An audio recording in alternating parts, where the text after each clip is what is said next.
Well, I'd like to get started with talking about our Pi on PINet.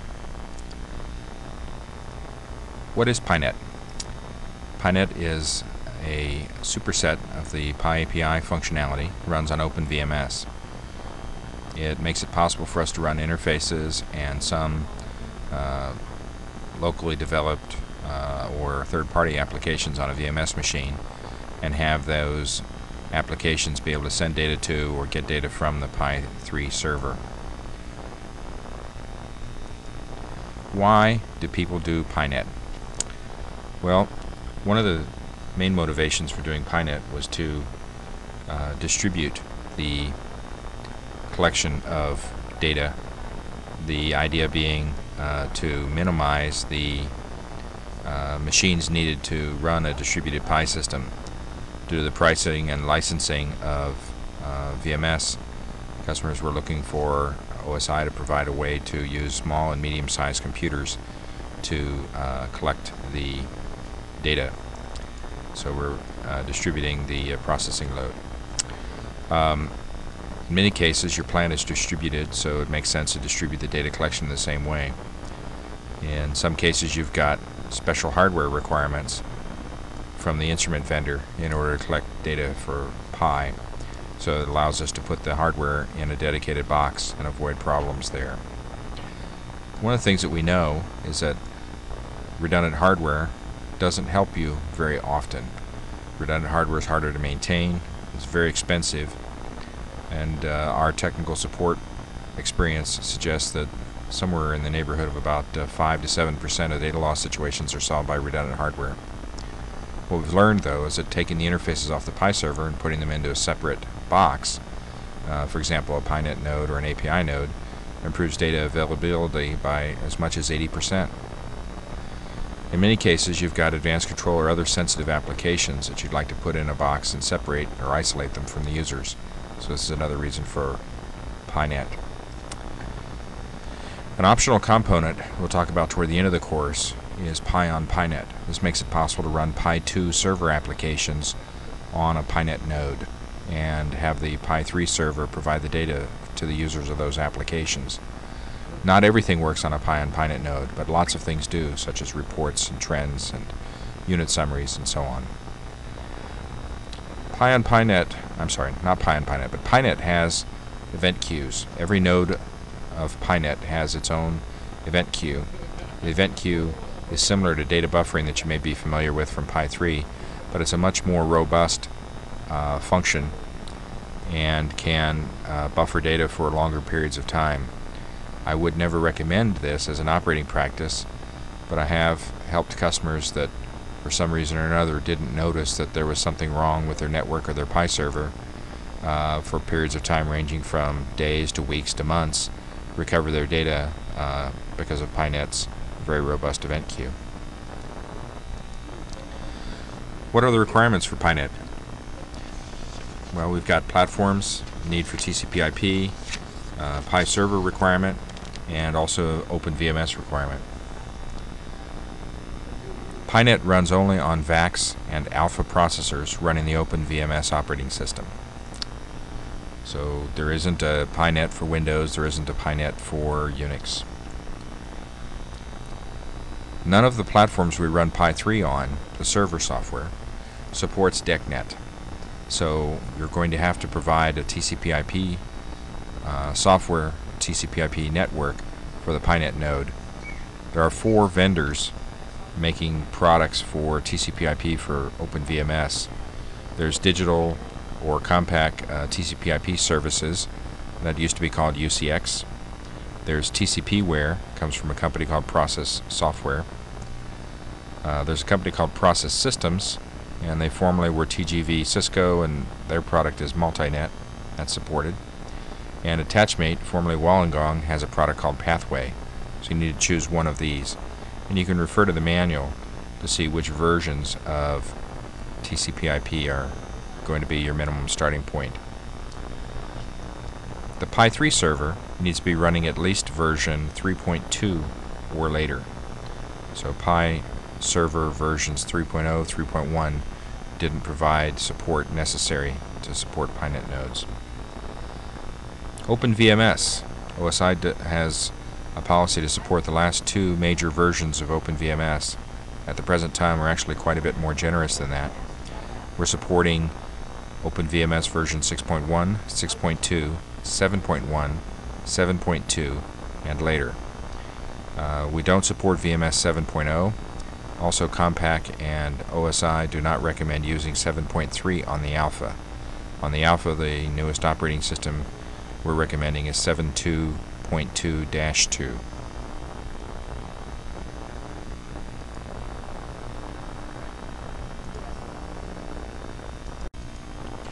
I'd like to take a moment to talk about design changes and limits. One of the things that you may not be aware of is that every PINet is custom compiled for the Pi server it runs against. So it's quite likely that no two Pi servers have PINets with the same parameter settings. There's something like 140 interfaces for VMS. There's 20 or so server applications that may or may not be enabled for a PINet node. Plus there are database specific parameters that may be unique to a given PINet node.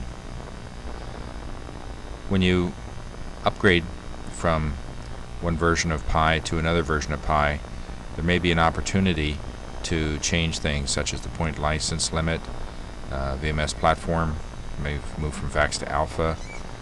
Another thing I'd like for you to have some comfort level with is the cost of memory and disk for running PINet. One of the things to be aware of is that if you change the license of the Pi 3 server, you're going to need, in many cases, to upgrade the PINet node to accommodate that change. The point database and other structures which are localized to the PINet node are hard-coded to be particular sizes, and point database is one of the things that affects those sizes. So for example, if you have a 10,000 point Pi 3 server and you increase to 20,000 points, you're going to have to also upgrade the PINet node so it has a database large enough to see all of the tags the Pi 3 server is capable of supporting. Changing from VAX to alpha, platform change, is pretty straightforward. There isn't much on a PINet node that's localized to that PINet node in terms of configuration. The easiest way to move from VAX to alpha is to acquire a new alpha computer, set up the operating system with user accounts and other layered products as needed, get it connected to the network, establish a trust for that machine with the Pi 3 server, and then install a new copy of PINet on that machine. There really isn't anything that you want to back up from the PINet on VAX and move to the PINet for alpha. There are about 6 files, and we'll talk about those later, that may be site-specific and may have information that you want to bring forward to the new system. What I normally do is make listings of those, or list the old and new files on the screen at the same time and edit the new files. Memory and disk estimates. One of the things that you can download from OSI's website is a system design questionnaire. If you have trouble finding that on our website, just use our search engine. So go to support.osisoft.com, use the search engine there, and type in either memory and disk estimates or type in design questionnaire, and you'll find an Excel spreadsheet you can download to help you calculate disk and memory requirements. Manual for Pi 3 gives you formulas that you can use to estimate disk and memory. But what I thought I'd do is explain here the minimum memory requirements. For VAX, minimum PINet is 16 megabytes.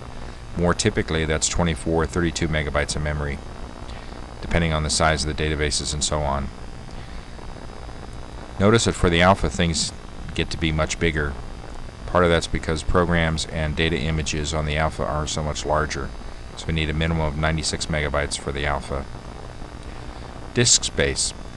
PINet has a pretty small footprint given other applications in the VMS world, including the operating system, the network, and PINet. On a VAX we need at least 360 megabytes of disk. More may be required depending on what interfaces you're running and so on. So in many cases the vendor of the other software that you're working with, for example Honeywell CM50, will have recommendations for disk and memory requirements. On the alpha we're needing 1 gigabyte of disk space and more may be required depending on interfaces and other applications. Again, things on the alpha tend to be about 2.5 to 4 times larger. Also, things such as virtual memory on the alpha tend to be very, very large compared to the requirements for a VAX-based application.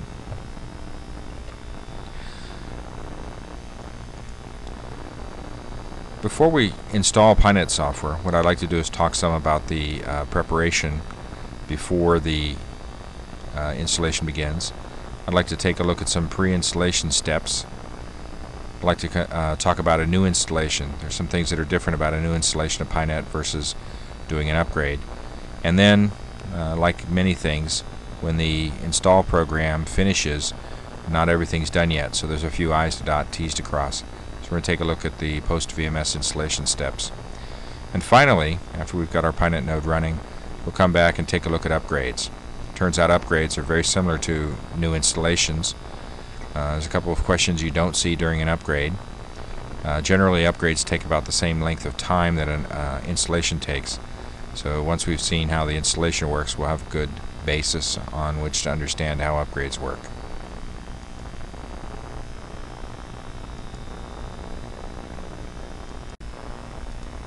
I'd like to review the requirements for disk and memory for a PINet node.